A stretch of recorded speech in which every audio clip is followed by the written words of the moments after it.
Oppitunti 1. Ruuanlaittoseikkailut. Hei Anna, löysin uuden reseptin, jota haluan kokeilla. Hienoa. Yritän sitten tehdä sen huomenna.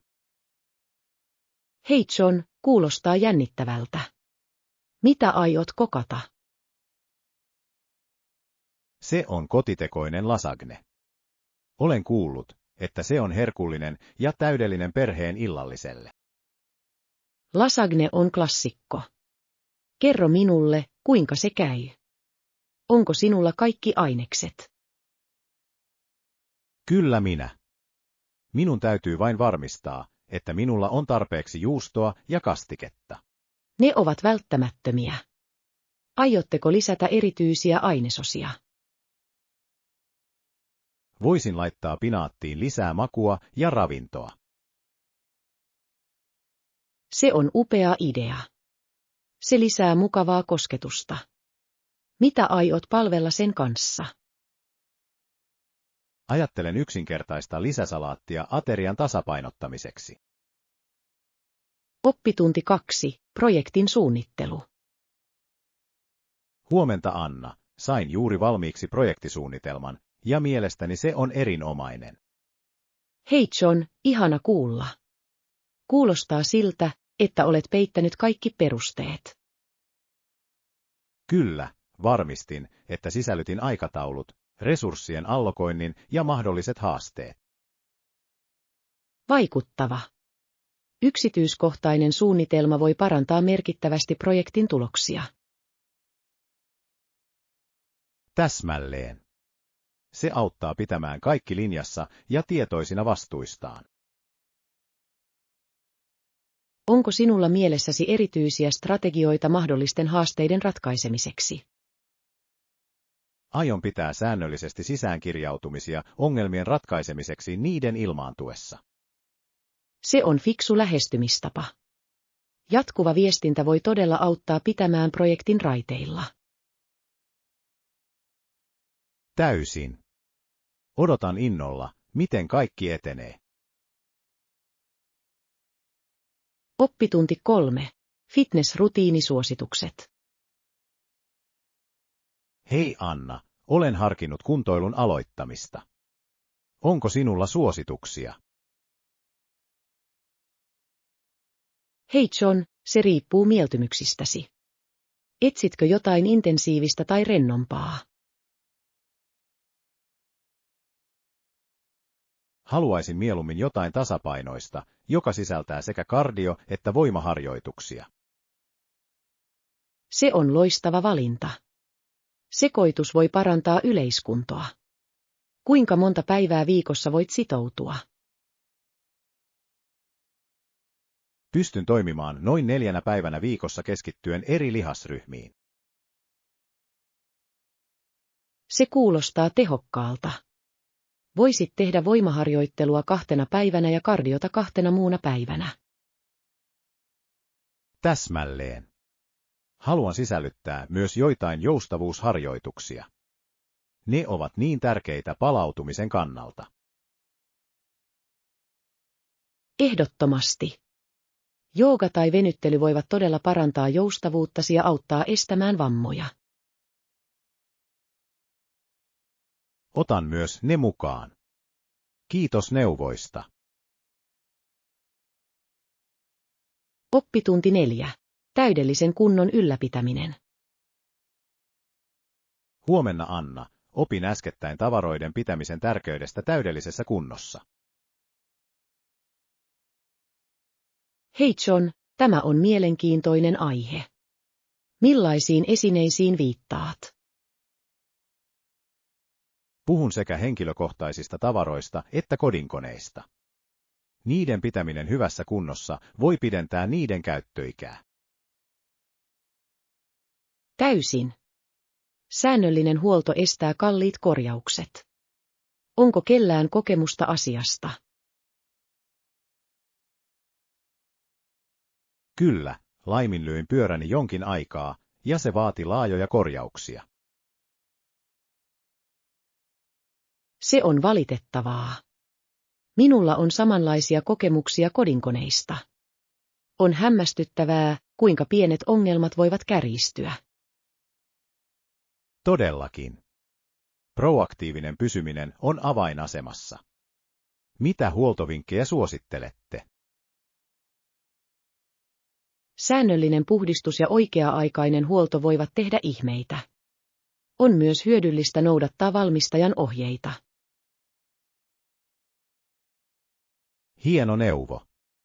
Olen oppinut, että yksityiskohtien huomioiminen voi säästää aikaa ja rahaa pitkällä aikavälillä. Täysin. Pieni ponnistus auttaa säilyttämään omaisuutemme kunnon. Olen inspiroitunut olemaan nyt ahkerampi kunnossapidon suhteen. Oppitunti 5. Askartelu tekstuurilla. Hei Anna, olen tutkinut tapoja parantaa askarteluprojektejani paperilla ja koristeilla. Hei John, kuulostaa jännittävältä. Mitä erityisiä tekstuureja harkitset? Haluan lisätä tekstuuria leikekirjan sivuilleni. Uskon, että se tekee niistä visuaalisesti houkuttelevampia. Hieno idea. Oletko ajatellut käyttää koristeina materiaaleja, kuten kangasta tai pitsiä? Kyllä, kangas voi lisätä ihanan tuntoelementin. Harkitsin myös teksturoitujen kartonkien käyttöä. Teksturoitu kartonki on loistava valinta. Se voi luoda syvyyttä ja kiinnostusta suunnitelmiisi. Täsmälleen. Haluan myös sisällyttää joitain luonnollisia elementtejä, kuten kuivattuja kukkia. Mitä mieltä olette? Se olisi kaunista. Luonnolliset elementit voivat tuoda projekteihisi ainutlaatuisen ja orgaanisen tunnelman. Olen samaa mieltä. Lisäksi se on mukava tapa muokata leikekirjaa muistoilla luonnosta. Todellakin. Henkilökohtaiset kosketukset tekevät kaikista käsitöistä merkityksellisempiä. Oletko jo aloittanut leikekirjasi? En vielä, mutta olen innokas keräämään kaikki materiaalini ja aloittamaan luovan prosessin. Oppitunti 6. Laskun selvittäminen. Hei Anna, mietin erilaisia vaihtoehtoja laskujen maksamiseen ravintoloissa. Hei John, tämä on tärkeä aihe. Mitkä vaihtoehdot ovat sinulle tuttuja?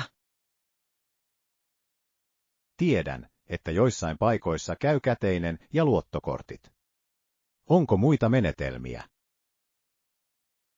Monet ravintolat hyväksyvät nyt myös mobiilimaksusovellukset. Ovat aika käteviä. Se on totta. Sovellusten käyttäminen voi nopeuttaa maksuprosessia. Pidätkö yhtä menetelmää enemmän kuin toista? Käytän mieluummin luottokortteja palkkioidensa vuoksi, mutta käteinen on hyödyllistä pienemmissä paikallisissa ravintoloissa. Tuossa on järkeä. Joidenkin ihmisten on helpompi seurata kuluja myös luottokorteilla. Täsmälleen. Kyse on mukavuudesta ja henkilökohtaisista mieltymyksistä. Onko sinulla koskaan ollut ongelmia maksaessasi? Kerran korttini hylättiin teknisen virheen vuoksi.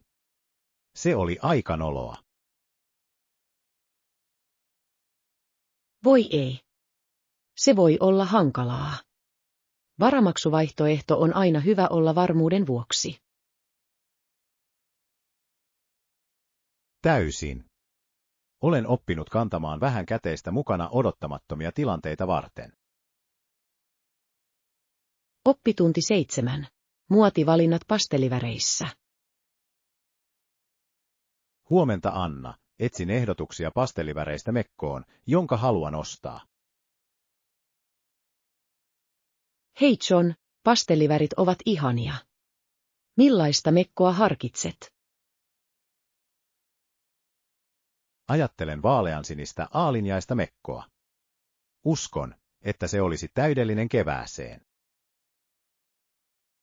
Se kuulostaa kauniilta.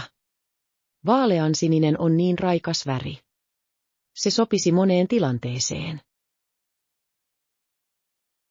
Kyllä, ja pidän siitä, kuinka se voidaan pukea ylös tai alas. Onko sinulla muita väriehdotuksia? Entä pehmeä laventeli? Se on trendikäs pastelliväri ja lisää ihanaa eleganssia. Se on hieno idea. Laventeli täydentäisi vaaleansinistä hienosti, jos päätän sekoittaa. Täsmälleen. Pastelliväreillä voi luoda harmonisen ja tyylikkään ilmeen yhdessä. Oletko jo kokeillut mekkoja? En vielä, mutta aion vierailla putiikissa tänä viikonloppuna kokeillakseni. Olen innoissani. Oppitunti 8. Budjetin mukautukset. Hei Anna, olen tarkistanut nykyistä budjettiamme ja huomasin, että jotkin kulut ovat kasvaneet hieman. Hei John, pienet lisäykset ovat hallittavissa. Mihin erityisalueisiin se vaikuttaa? Pääasiassa tarvikkeissa ja apuohjelmissa. Uskon, että meidän on mukautettava budjettia vastaavasti. Tuossa on järkeä. Oletko ajatellut varojen uudelleenkohdistamista vähemmän kriittisiltä alueilta?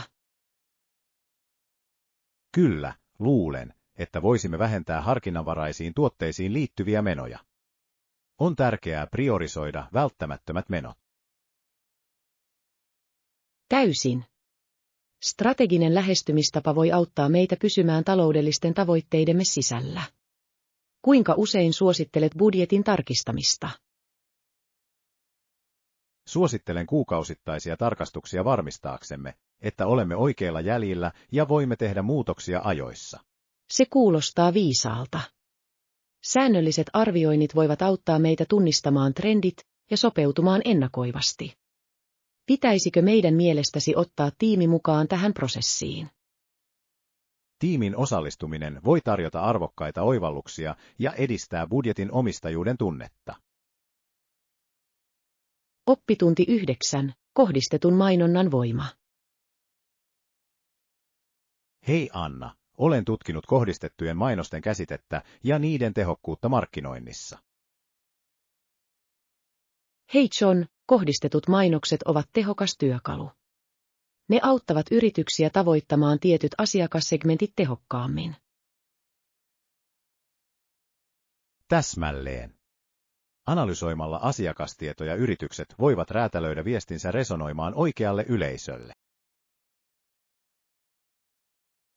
Se on totta. Personoitu mainonta johtaa usein korkeampaan sitoutumiseen ja konversioprosenttiin.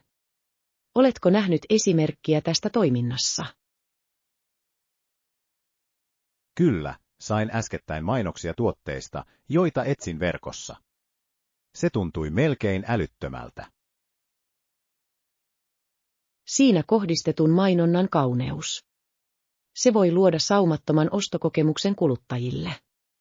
Onko tällä lähestymistavalla mielestäsi huonoja puolia? Jotkut kuluttajat saattavat pitää sitä invasiivisena tai kokea heidän yksityisyytensä vaarantuneen. Se on herkkä tasapaino markkinoijille. Olen samaa mieltä. Avoimuus on välttämätöntä luotaessa asiakkaiden kanssa kohdistettuja mainoksia käytettäessä. Miten luulet yritysten voivan saavuttaa sen?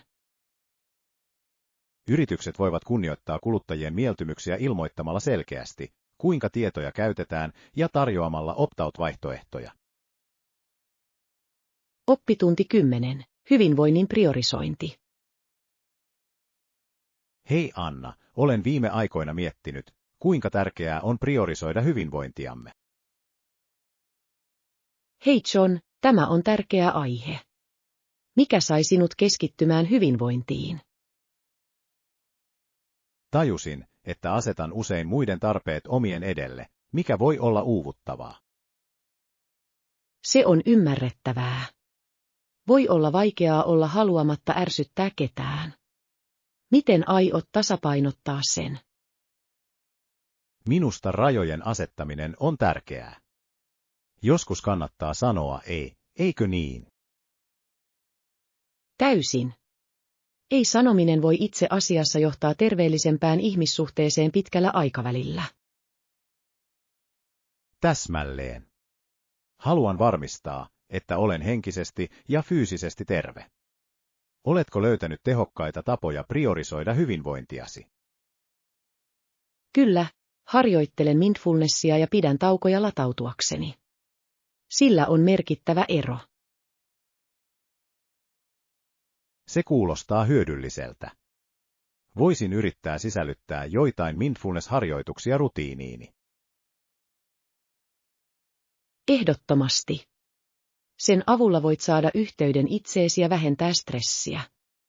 Mitä muita käytäntöjä harkitset? Ehkä suunnittelen säännöllisiä seisokkeja ja harrastan aktiviteetteja, joista pidän, kuten lukeminen tai patikointi. Kuulostaa ihanilta ideoilta. Harrastuksista nauttiminen voi tarjota loistavan pakopaikan ja parantaa yleistä onnellisuutta.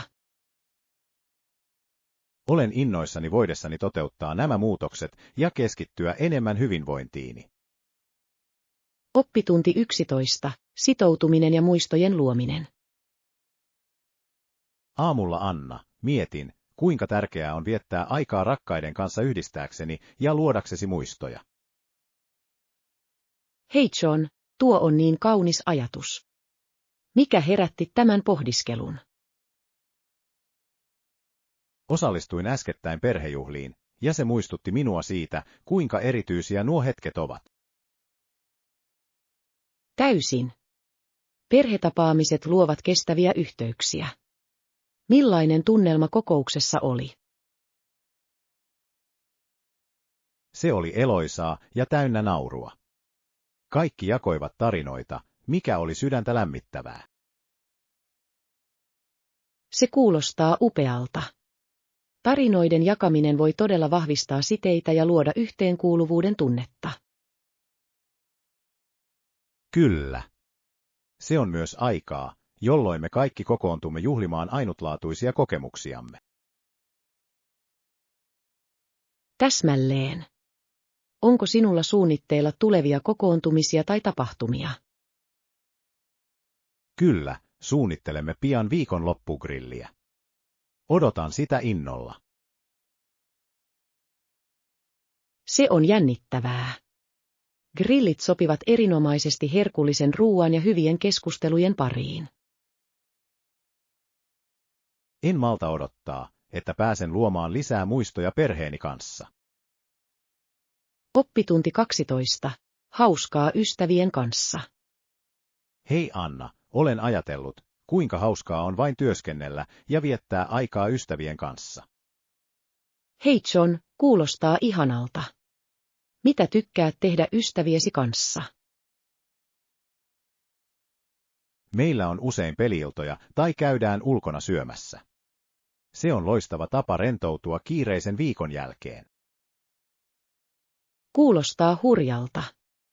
Onko sinulla tulossa jännittäviä suunnitelmia ystäviesi kanssa? Suunnittelemme vaellusmatkaa ensi viikonlopuksi. Odotan sitä todella innolla. Se on upeaa. Vaellus on loistava tapa olla yhteydessä luontoon ja toisiimme. Täsmälleen. Lisäksi se on loistava tapa pysyä aktiivisena. Onko sinulla suosikki ulkoiluaktiviteetteja? Nautin pyöräilystä ja paikallisista puistoista. On virkistävää olla ulkona. Täysin. Ulkoilu voi virkistää mieltä ja kehoa. Voisin joskus lähteä kanssasi pyöräretkelle. Rakastaisin sitä. On aina hauskaa tutustua uusiin reitteihin yhdessä. Suunnittelen mielelläni lisää retkiä ystävien kanssa. Oppitunti 13. Elämä NBA-supertähtenä. Hei Anna, luin äskettäin NBA-supertähtien elämästä ja siitä, miten se muuttuu eläkkeelle jäämisen jälkeen. Hei John, tämä on mielenkiintoinen aihe. Mikä oli mielestäsi mielenkiintoisinta? Sain tietää Magic Johnsonista, josta tuli ironisesti turvaseksin puolestapuhuja jäätyään eläkkeelle. Se on kiehtovaa. Se osoittaa, kuinka urheilijat voivat vaikuttaa yhteiskunnallisiin asioihin myös urheilijauransa päätyttyä. Täsmälleen. Hänen siirtymisensä koripalloikonista terveyden puolestapuhujaksi on varsin merkittävää. Mikä mielestäsi motivoi urheilijoita osallistumaan tällaisiin asioihin? Uskon, että he haluavat antaa takaisin yhteisölle ja lisätä tietoisuutta tärkeistä asioista. Se on inspiroivaa. Se todella on. Lisäksi heillä on alusta, joka voi tavoittaa miljoonia, mikä tekee heidän viestistään tehokkaan. Täysin. Pitäisikö useampien urheilijoiden seurata hänen jalanjäljensä? Kyllä, uskon, että heidän maineensa käyttäminen positiiviseen muutokseen voi jättää pysyvän perinnön. Se rohkaisee myös faneja toimiin. Oppitunti 14. Käsin tehtyjen käsitöiden tutkiminen. Huomenta Anna, oletko koskaan ajatellut ostaa käsin tehtyjä käsitöitä? Ne voivat olla niin ainutlaatuisia. Hei John, kuulostaa mielenkiintoiselta. Millaisia käsin tehtyjä askarteluja tarkoitat? Ajattelen esimerkiksi keramiikkaa, koruja ja tekstiilejä. Heillä on usein henkilökohtainen kosketus. Rakastan sitä ideaa. Käsin tehdyt käsityöt kertovat tarinan ja tukevat paikallisia käsityöläisiä. Mistä löydän ne? Löydät ne paikallisilta käsityömessuilta, käsityöläismarkkinoilta tai jopa verkkoalustoilta, kuten Etsy. Etsy on loistava vaihtoehto. On hämmästyttävää, kuinka paljon lahjakkaita tekijöitä on. Oletko ostanut sieltä mitään? Kyllä, ostin kerran käsinmaalatun mukin. Se lisäsi keittiööni mukavaa tunnelmaa. Se on upeaa. Käsin tehdyt esineet voivat todella parantaa elintilaamme. Onko sinulla suosituksia tietyille myyjille? Suosittelen etsimään myyjiä, joilla on hyvät arvostelut ja ainutlaatuinen tyyli, joka resonoi kanssasi. Oppitunti 15. Unohtumattomia matkakokemuksia. Hei Anna, olen miettinyt, kuinka matkustaminen voi upottaa meidät erilaisiin kulttuureihin. Hei John, kuulostaa jännittävältä. Matkustaminen tuottaa usein unohtumattomia kokemuksia. Mitkä paikat ovat mielessäsi? Haluaisin vierailla Japanissa. Perinteen ja nykyajan yhdistelmä on kiehtovaa. Japani on loistava valinta. Kulttuuri, ruoka ja maisemat ovat todella ainutlaatuisia. Oletko aloittanut matkasi suunnittelun? En vielä, mutta haluan tehdä matkasuunnitelmat pian. Entä sinä? Onko sinulla matkustustavoitteita? Olen aina halunnut tutustua Italiaan. Taide, historia ja keittiö ovat uskomattoman houkuttelevia. Italia olisi mahtavaa. Kuvittele käveleväsi Roomassa ja maistavasi aitoa pastaa. Täsmälleen. Se on unohtumaton kokemus nauttia paikallisesta kulttuurista ja perinteistä. Tehdään ne matkasuunnitelmat yhdessä jonain päivänä. Uusien paikkojen tutkiminen on aina hauskempaa ystävän kanssa. Oppitunti 16. Lauantai-ruokaostokset.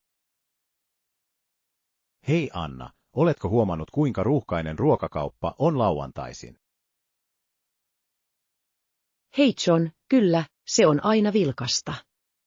Näyttää siltä, että kaikki ovat ostamassa viikon. Täsmälleen.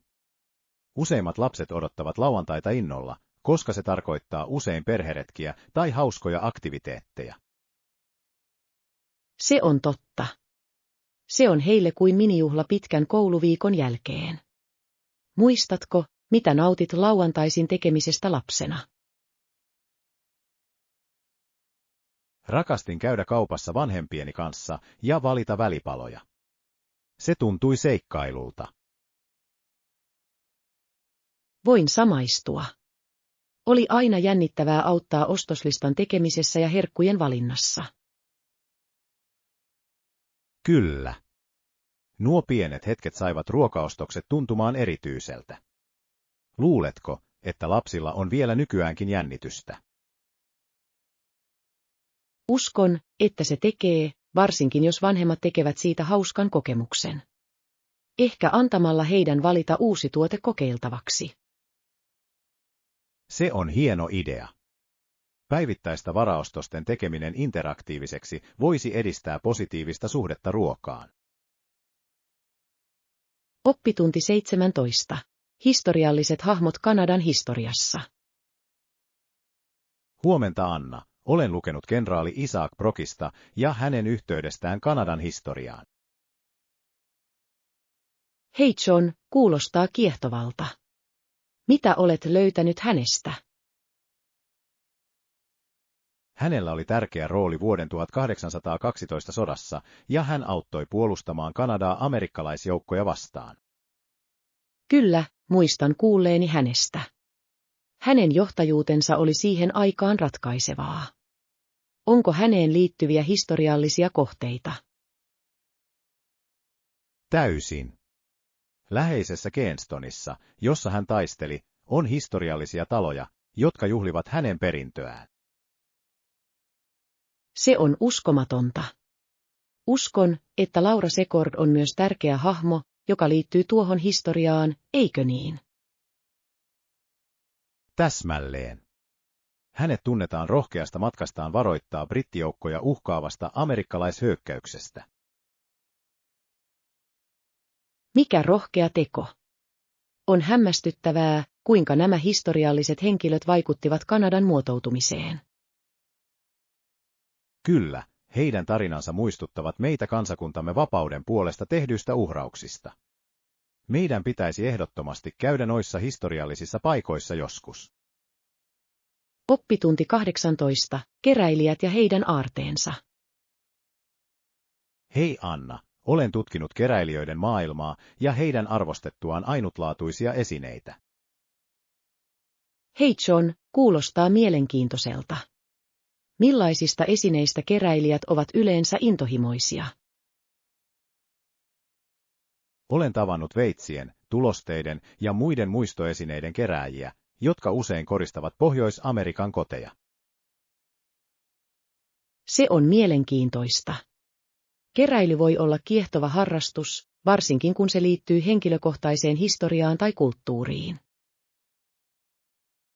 Täsmälleen. Jokainen esine kertoo tarinan ja voi herättää muistoja tai tunteita. Keräätkö mitään? En kerää aktiivisesti, mutta pidän vanhojen postikorttien ja kirjeiden säilyttämisestä. Heillä on tunnearvoa. Se on upeaa. Postikortit voivat vangita kauniita hetkiä ajoissa. Oletko näyttänyt niitä kotonasi? Kyllä, minulla on pieni galleriaseinä heille omistettu. Se herättää keskustelua vieraiden käydessä. Se on luova tapa esitellä kokoelmaasi. On hämmästyttävää, kuinka keräilyesineet voivat rikastuttaa tilojamme ja elämäämme. Oppitunti 19. Teatterifestivaalit Ontariossa. Hei Anna, olen lukenut Ontarion teatterifestivaaleista, ja niitä pidetään yhtenä maailman suurimmista. Hei John, se on kiehtovaa. Mikä festivaali kiinnitti huomiosi eniten? Stratford-festivaali erottuu joukosta. Se on tunnettu erinomaisista tuotannoistaan ja houkuttelee kykyjä kaikkialta. Kyllä, Olen kuullut siitä. On vaikuttavaa, kuinka tämä pieni kaupunki on kasvanut kulttuurikeskukseksi. Täsmälleen. On uskomatonta, kuinka pieni kaupunki voi järjestää niin korkeatasoisia esityksiä. Oletko koskaan käynyt festivaaleilla? Kävin showfestivaaleilla muutama vuosi sitten. Tunnelma oli eloisa ja esitykset olivat poikkeuksellisia. Se kuulostaa upealta. Elävän teatterin kokeminen niin kauniissa ympäristössä on täytynyt olla ikimuistoinen. Se todella oli. Historian ja taiteen yhdistelmä luo ainutlaatuisen tunnelman. Aiotteko vierailla festivaaleilla lähiaikoina? Toivon vierailevani Stratford-festivaaleilla tänä kesänä. Haluan uppoutua teatterikokemukseen. Oppitunti 20. Uusien kumppanuuksien tutkiminen ulkomailla. Huomenta Anna, olen pohtinut tapoja laajentaa liiketoimintaamme ja uusien kumppanuuksien etsiminen ulkomailla kuulostaa hyvältä ajatukselta. Hei John, tämä on mielenkiintoinen lähestymistapa. Mitä alueita harkitset mahdollisille kumppanuuksille? Uskon, että Euroopan markkinoiden tutkiminen voisi olla hyödyllistä. Heillä on palveluillemme vahva kysyntä. Täysin. Yhteistyö eurooppalaisten yritysten kanssa voisi vahvistaa maailmanlaajuista läsnäoloamme. Oletko jo tehnyt tiettyjä yhteyksiä? En vielä, mutta haluan tutkia mahdollisia kumppaneita ja ottaa heihin yhteyttä pian. Se on fiksu liike. Kansainvälisten suhteiden rakentaminen voi avata monia ovia. Mitä tekijöitä otat huomioon valitessasi kumppaneita? Keskityn heidän maineeseensa, yhteensopivuuteen ja siihen, ovatko heidän arvonsa linjassa meidän kanssamme. Ne ovat tärkeitä kriteerejä. Keskinäisen kunnioituksen ja ymmärryksen luominen on onnistuneiden kumppanuuksien avain. Kyllä, ja uskon, että kansainvälisiin messuihin osallistuminen voisi auttaa meitä verkostoitumaan tehokkaasti. Oppitunti 20. Palveluiden maksutavat.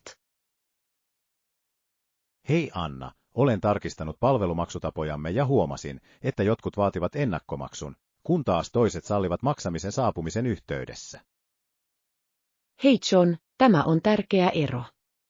Mitkä ovat kunkin menetelmän edut? Ennakkomaksu takaa asiakkaiden sitoutumisen, kun taas saavuttaessa maksaminen tarjoaa joustavuutta. Tuossa on järkeä. Joustavuus voi houkutella lisää asiakkaita, erityisesti niitä, jotka epäröivät sitoutua. Täsmälleen. Mutta meidän on myös varmistettava, että kassavirtamme pysyy vakaana. Miten mielestäsi voimme tasapainottaa molemmat vaihtoehdot? Ehkä porrastetun järjestelmän käyttöönotto voisi toimia. Asiakkaat, jotka maksavat etukäteen, voivat saada alennuksen. Se on hieno idea. Se kannustaa maksamaan varhaisia maksuja ja tarjoaa samalla joustavuutta muille. Kyllä, se luo win-win-tilanteen. Oletko miettinyt, kuinka kommunikoida näistä vaihtoehdoista asiakkaillemme? Uskon, että selkeä ja avoin viestintä verkkosivuillamme ja neuvottelujen aikana on ratkaisevan tärkeää. Oppitunti 22. Kuljetusvaihtoehtojen tutkiminen. Hei Anna, ajattelin, kuinka hyvät yhteydet kaupunkiin on bussilla ja junalla. Hei John, kyllä, se on suuri etu sekä asukkaille että vierailijoille. Mitä sinulla on mielessäsi matkustaessasi? Voimme matkustaa junalla ja nauttia luonnonkauniista näkymistä matkan varrella. Se tekee matkasta yhtä nautinnollisen kuin määränpää. Se kuulostaa upealta. Rakastan junamatkoja, ne tarjoavat ainutlaatuisen näkökulman maaseudulle. Oletko tehnyt ikimuistoisia junamatkoja? Kyllä, matkustin kerran vuorten halki, ja maisemat olivat henkeä salpaavat. Se oli merkillinen kokemus. Voin vain kuvitella. On hämmästyttävää, kuinka junalla matkustaminen voi tarjota niin erilaisen tunnelman kuin ajaminen. Täysin. Lisäksi se on rentouttavampaa, koska voit lukea tai jopa keskustella muiden matkailijoiden kanssa. Eikä sinun tarvitse huolehtia liikenteestä. Pitäisikö meidän mielestäsi suunnitella junamatka pian? Ehdottomasti. Haluaisin tutustua lähikaupunkeihin ja kokea paikallista kulttuuria. Oppitunti 23. Sisäänkirjautumisen tärkeys. Huomenta Anna, luin juuri lennolle lähtöselvityksen tärkeydestä. Hei John, tämä on tärkeä aihe. Kuinka aikaisin matkustajien pitäisi mielestäsi kirjautua sisään? Yleisesti suositellaan lähtöselvitystä vähintään 2 tuntia ennen lentoa, varsinkin kansainvälisillä matkoilla. Olen samaa mieltä. Aikaisin saapuminen voi lievittää stressiä ja varmistaa, että kaikki menee sujuvasti. Mitä teet yleensä tuona aikana? Tykkään juoda kahvia ja rentoutua ennen kuin lähden portille. Se on hyvä tapa aloittaa matka. Se on hieno idea. Käytän usein aikaa tarkistaakseni matkasuunnitelmani ja tarkistaakseni laukut. Kyllä, järjestäytyminen voi vaikuttaa merkittävästi. Oletko koskaan myöhästynyt lennolta myöhäisen lähtöselvityksen vuoksi? Onneksi ei. Mutta olen nähnyt muiden kiirehtivän, ja sitä on melko stressaavaa katsoa. Se vahvistaa hyvän ajanhallinnan tarvetta. Täsmälleen. Ennakkosuunnittelu on avain miellyttävään matkakokemukseen. Oppitunti 24. Tarinankerronta. Hei Anna, olen pohtinut tarinankerrontaa ja sitä, kuinka tärkeää on välittää viestejä, jopa epätäydellisesti. Hei John, tämä on syvällinen ajatus. Mikä inspiroi tätä pohdintaa? Luin, että vaikka romaani olisikin epäpätevä, sen yritys kertoa tarina uudelleen olisi silti arvokasta. Tämä on mielenkiintoinen näkökulma. Jokaisella tarinalla on mahdollisuus resonoida jonkun kanssa riippumatta sen toteutuksesta. Täsmälleen. Se korostaa kokemusten ja näkemysten jakamisen tärkeyttä, eikö niin? Täysin. Tarinat voivat inspiroida muutokseen, herättää tunteita ja luoda yhteyksiä ihmisten välille. Oletko koskaan tuntenut olevasi liikuttunut jostain tarinasta, vaikka se ei olisikaan kerrottu täydellisesti? Kyllä, ehdottomasti. Joskus tarinankerronnan takana oleva intohimo voi olla vaikuttavampi kuin itse tarina. Se on niin totta. Se muistuttaa meitä siitä, että tarinankerronta on matkan arvoinen matka lopputuloksesta riippumatta.